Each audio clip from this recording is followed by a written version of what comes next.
வேலுண்டு வினை இல்லை, மயிலுண்டு பயமில்லை, குகனுண்டு குறைவில்லை, கந்தனுண்டு கவலை இல்லை மனமே.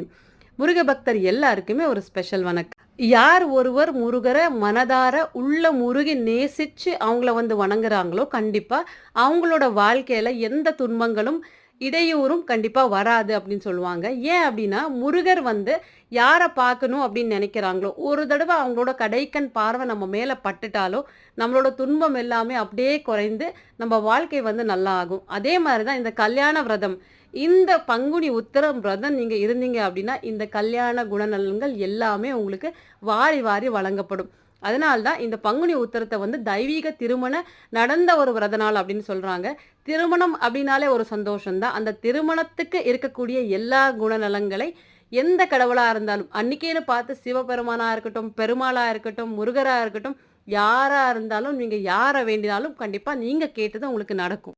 நம்ம குடும்பத்துல எப்ப பார்த்தாலும் பிரச்சனையா இருக்கு, எப்ப பார்த்தாலும் சண்டையா இருக்கு அப்படின்னு நெறைய பேர் சொல்றீங்க. கமெண்ட்ல கூட நெறைய கமெண்ட் வருது. அப்படி இருக்கிறவங்க எல்லாருமே இந்த பங்குனி உத்திரம் விரதமா நீங்க எடுத்து செய்றது, இன்னுமே கூடுதல் சிறப்பான பலன்களை கண்டிப்பா உங்களுக்கு பெற்றுத்தரும். பாலாபிஷேகம் செய்றது, பால் குடம் எடுக்கிறது இன்னுமே கூடுதல் சிறப்பா இருக்கும். ஏன்னா கோடை அப்படின்னால வெப்பம் தான். இந்த வெப்பத்த குறைய சுவாமிகளுக்கு இந்த குளிர குளிர பாலாபிஷேகம் செய்யறது இன்னுமே சிறப்பான பலன்களை கண்டிப்பா தரும். கோடை காலத்துல யாராவது தண்ணி கேட்டாங்கன்னா கண்டிப்பா குடுங்க. நீர்மோர் குடுக்கறது, தண்ணிய தானமா குடுக்கறது, இந்த மாரி யாருக்கெல்லாம் அவசியம் இருக்கு அப்படின்னு நினைக்கிறவங்க அவங்களுக்கெல்லாம் உணவுப் பொருட்கள தானமா குடுக்கறது, கொடை, விசிறி இந்த மாரி கூட தானமா குடுக்கறது, இந்த விரதத்துக்கு இன்னுமே சிறப்பான பலன்களை கண்டிப்பா தரும். தானம், தர்மம் தான் நம்மளோட கர்ம வினையை கூடுதலா குறைக்கிறதுக்கு சிறப்பான ஒரு அம்சம்.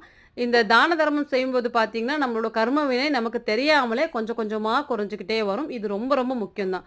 நம்ம யாரெல்லாம் முருகர வணங்குறோமோ, அவங்க எல்லாருமே மனதார உள்ள முருகி, "நீ தான் முருகா, நீ மட்டும் தான் எனக்கு எல்லாம். உன்னோட கடைக்கண் பார்வை என் மேல பட்டா போதும்" அப்படின்னு நினைங்க.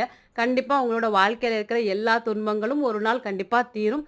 நம்ம என்ன நினைக்கிறோமோ, நம்ம நினைச்ச வண்ணத்துல நமக்கு வந்து முருகர் அத குடுப்பாரு. அதுதான் முருகர். அதனால மட்டும் தான் எனக்கு எல்லாமே முருகர் மட்டும் தான்.